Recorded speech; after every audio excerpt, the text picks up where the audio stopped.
Alright, bub. So what you're gonna do, this is just a stock AX24 platform. But what you're gonna do is well, this screwdriver should work. Hold on.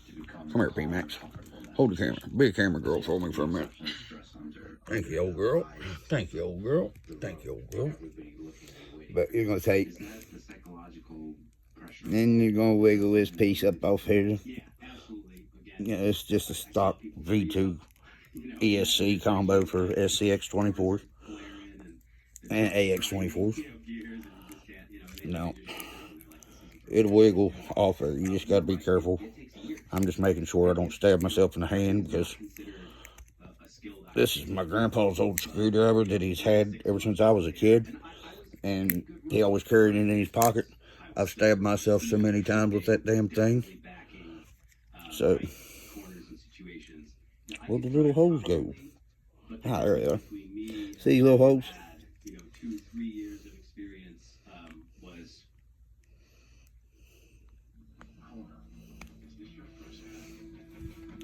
Can't help that. Give me a damn cutting implement. Give me an implement of mass destruction. Hold on, bud.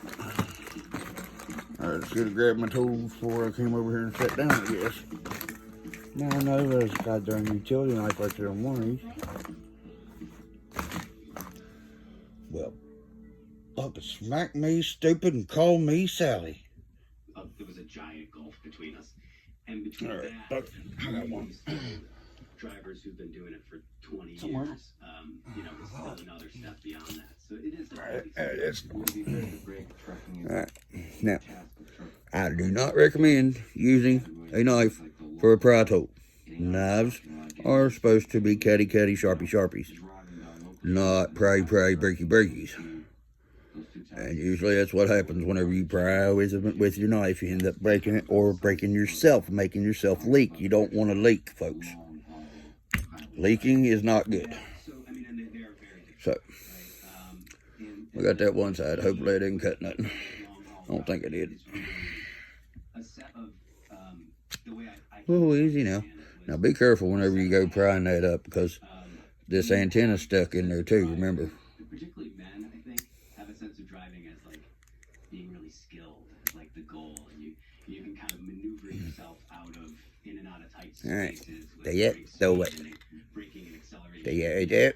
Be very careful not to pull that antenna out, because if you pull that antenna out, you can still drive your car. Most people freak out because they think whenever that antenna is pulled out, as long as there's a piece of it left in there, it still works. And okay, yeah, you may not get 300-foot range or whatever, 100-yard range or whatever, like they say, but it don't matter. You don't need 300-yard range with a truck that's that small.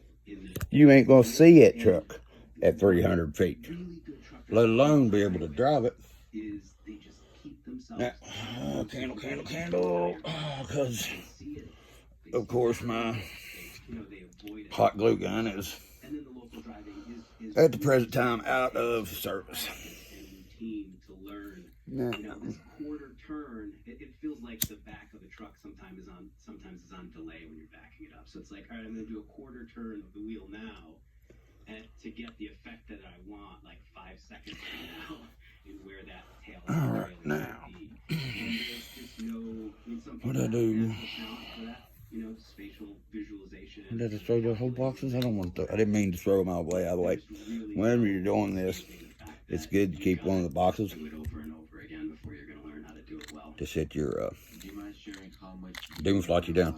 Now look, you don't want to get glue in there because that's your damn switch.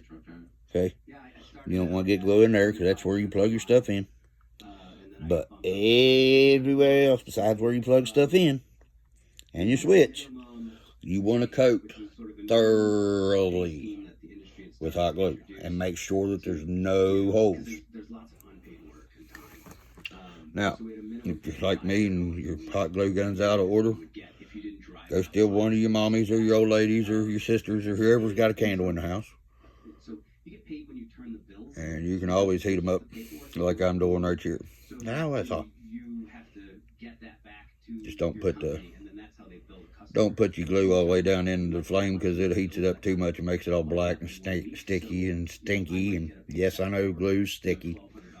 I couldn't get the correct word to come out at that time. But you'll notice when the glue's getting hot enough to use, because it turns clear. See how clear? Some weeks were that minimum, 500 very few, and then some might get 1,200, 1,300 bucks. Pay's gone up. You know, typical drivers now starting in the 30s. You know, in the kind of job that I was in, 30s, you know, cents per mile, 30 to 35. So can we try to reverse engineer that math? How that maps to the actual hours? Because there's the hours connected to driving are so widely dispersed, as you said. But yeah, see how it's coming along? Oh shit! Some of it does. That's a very interesting discussion that will then continue when we start talking about autonomous trucking. But so yeah, it takes a little bit longer. There's the stuff that they make, and it's like I said earlier, it's like a clear fingernail polish that works. I just know that this, I know for sure, works 100%. No ifs, ands, buts about it, as long as you get everything covered. Now, if you got a hole in there somewhere, of course it's going to leak. But, I mean, you know, these axial 2-in-1 or Spectrum, whatever they are, transmitter ESC combos are pretty darn good for not tearing up whenever you get them wet, mostly. You know, I mean, you got to have them pretty much swamped in for a good minute before it really hurt them. Now, I mean, I've heard of guys running them in rain and them not working anymore, so I just got lucky, I guess. But this works real well.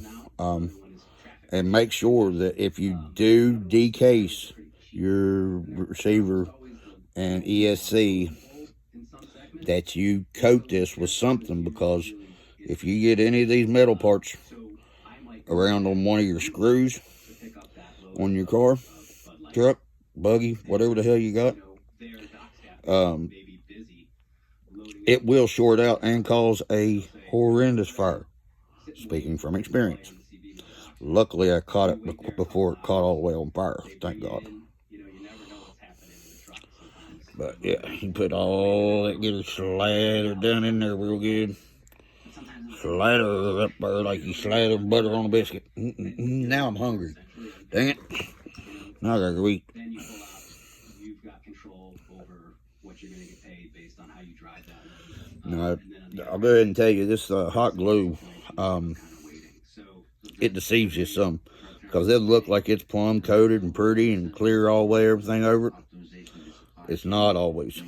So it's always good if you got a magnifying glass or use the magnifier app on your phone or whatever, to go back over and check everything and make sure that you've got everything covered, because I mean, what did it if we just linger on it, what are we talking about in terms of dollars per hour? You want to make sure that you've got the job, the task at hand that you were trying to accomplish done before you go put everything back in the truck and run it.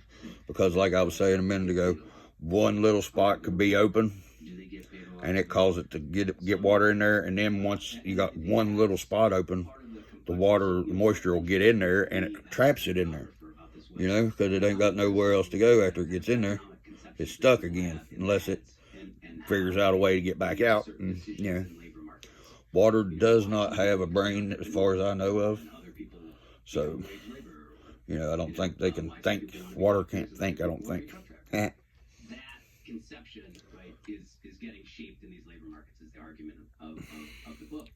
And but yeah, like here's a few places right there that you can see right here and right here that are lacking on the coverage. Many truck drivers who make more than $100,000 a year, you know, is an attraction, but the industry is highly segmented, and so the entry level segment, and we'll probably get into this, but you know, the industry is dominated by you know, a few dozen really large companies that are self-insured and can train new drivers.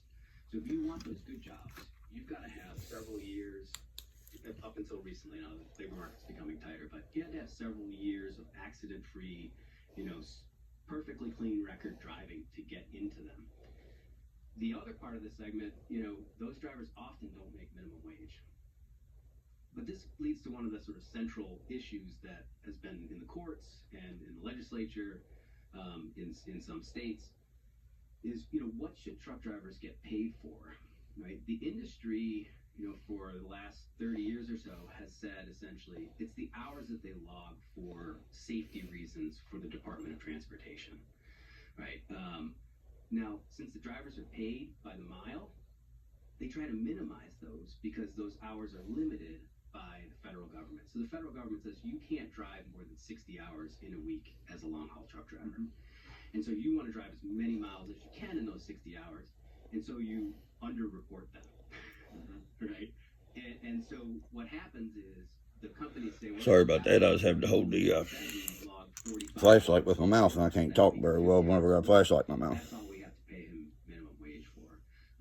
Ow, hot. Typical truck driver in these Ow, stop it. Ow, stop it. Ow, stop it. would sort of define it as like, okay, I'm at the customer Go, location, Lord. waiting below, and there's paperwork. Ow, shit. Giggity, giggity. That's hot. Inspecting the truck, I'm fueling it, just waiting to, get put in the dock.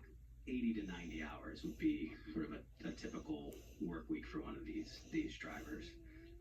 And just to look at that, they don't make minimum wage oftentimes. Right, just to be clear, what we're dancing around here is that a little bit over, a little bit under minimum wage is nevertheless most truck drivers seem to be making close to minimum wage. Like this is the so like we maybe haven't made that clear. There's a few that make quite a bit of money, but like you're as an entry and for years you're operating essentially minimum wage and potentially far less than minimum wage if you actually count the number of hours that are taken out of your life due to your dedication to trucking. All right, see you right there. Like the hours taken out of your life, then you got to go, maybe a full 24. There's a hope. Here's a hope. From the high quality of life parts of your life. Yeah, and there's a whole nother set of rules that the Department of Labor has, which basically say that a truck driver who's dispatched away from home for more than a day should get minimum wage 24 hours a day. And that could be a state minimum wage. But typically what it would work out to for most drivers is that, the minimum wage for a truck driver should be 50s, thousands. $55,000, $60,000 should be the minimum wage of a truck driver. And you probably heard about the truck driver shortage. If which I hope we can talk about, if the minimum wage for truck drivers is as it should be on the books at around $60,000, we wouldn't have a shortage of truck drivers. Whatever you do it for less at Harbor Freight. Oh wow. And to me, 60,000 is not a lot of money for this kind of job, because this is essentially two jobs, and two jobs where you don't get to sleep with your wife or see your kids at night. That's 60,000 is a very little money for that. But you're saying if it was 60,000, you wouldn't even have the shortage. If that was the minimum. If that was the minimum. And I think that's what. Now we have drivers who start in the 30s. Wow. But yeah, and I mean, so we're talking 2-3 jobs really. When you look at the total hours that people are working, they can work over 100 if they're a trainer. Training other truck drivers, well over 100 hours a week. So a job of last resort. Maybe we can jump around from tangent to tangent. This is such a fascinating and difficult topic. I heard that there's a shortage of truck drivers. So there's more jobs than truck drivers willing to take on the job. Is that the state of affairs currently? I mean, I think the way that you just put that is right. We don't have a shortage of people who are currently licensed to do the jobs. So I'm working on a project for the state of California to look at the shortage of agricultural drivers. And the first thing that the DMV commissioner of the state wanted to look at was, is there actually a shortage of licensed drivers? He's like, I've got a database here. of all the people who have a commercial driver's license who could potentially have the credential to do this.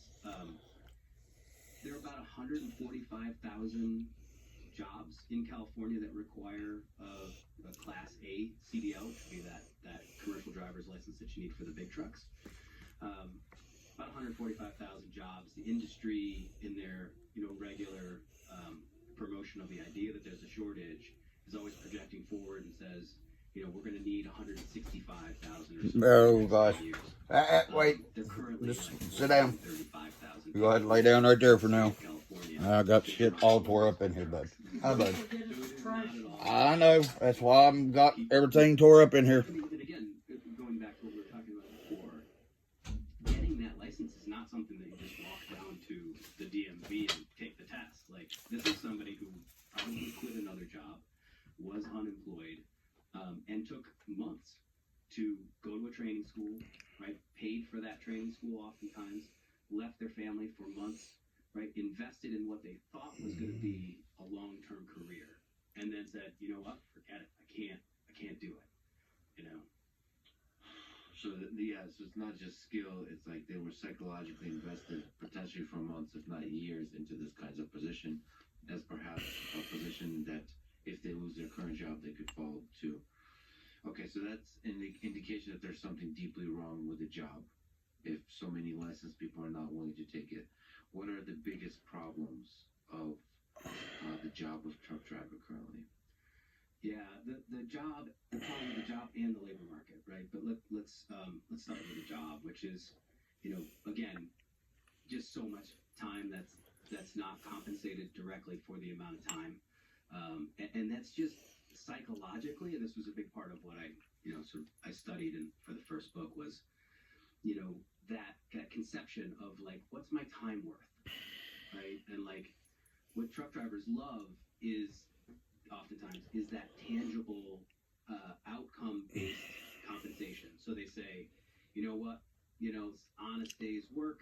I work hard. I get paid for what I do. I drive 500 miles today. That's what I'm going to get paid for. And then you get to that dock, and they tell you, sorry, the load's not ready. Go sit over there, and you stew. And that weight can break you psychologically because your time every second becomes more worthless. Yeah. Or worth less. Yeah, and again, the industry is going to say, for instance, okay, well, they've got skin in the game, right? That argument about sort of compensation based on sort of output, right? But that's a holdover from when you couldn't observe truckers. Now they all have, satellite-linked computers in the trucks that tell these large companies, this driver was, at this GPS location for 4.5 hours, right? So if you wanted to compensate them for that time directly, the trucker can't control what's happening on that customer location. They're waiting for that, firm, that customer to tell them, hey, pull in there. And so what it becomes is just a way to shift the inefficiencies and the cost of that onto that driver. It's competitive for customers. So if you're Walmart, you might have your choice of a dozen different trucking companies that could move your stuff. And if one of them tells you, hey, you're not moving our trucks in and out of your docks fast enough, we're going to charge you for how long our truck is sitting on your lot. If you're Walmart, you're going to say, I'll go see what the other guy says, right? And so companies are going to allow that customer to essentially waste that driver's time. That business. Lay down somewhere. Hold on. God damn it. I wish she'd have fucking warned me. You was fucking coming in here. Financials, economics of this that allow for